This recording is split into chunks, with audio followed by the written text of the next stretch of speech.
नमस्कार मंडळी, आज बनवत आहे अश्विनी कुरमुऱ्यापासून सुसला किंवा सुशिला। हा पदार्थ एकदम सोपा आहे करायला। हे कुरमुरे चाळून घेतलेले आहेत बघा, मी चाळणीतच ठेवलेले आहेत। कोथिंबीर, ओला नारळ, कांदा, कैरी आता आहे, अजून बाजारात कैरी मिळते म्हणून मी कैरी घेतले आहे। कैरी न तर लिंबू काहीतरी एक घ्यायचं आहे।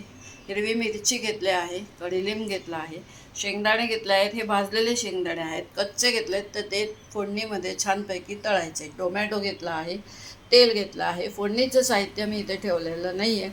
आता आपण बनवूया सुसला।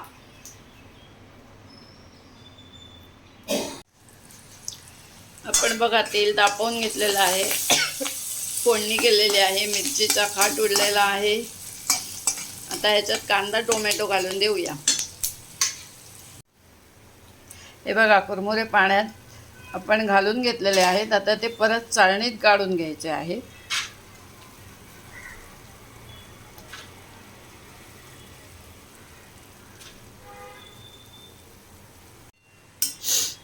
ते पहा, आपण कढईमध्ये कुरमुरे पण घालून घेतले आहेत आपल्या फोडणीमध्ये। आता हा सुसला एक 5 मिनटं छान ढवळायचा, गॅस मिडियम ठेवायचा। आता ह्याच्यावर कोथिंबीर घालून घ्यायची, ओला नारळ घालून घ्यायचा आणि आपला सुसला तयार। हे बघा मंडळी, आपला सुसला पदार्थ तयार झालेला आहे। एकदम झकास लागतो, थंड झाल्यावरही हा पदार्थ छान लागतो। त्यासाठी डब्यात नेण्यासाठी सुद्धा हा पदार्थ एकदम छान ऑप्शन आहे। एकदा तरी अवश्य घरी करून पहा आणि अश्विनी चॅनलला जाऊन लाईक, शेअर, सबस्क्राईब करायला विसरू नका। धन्यवाद।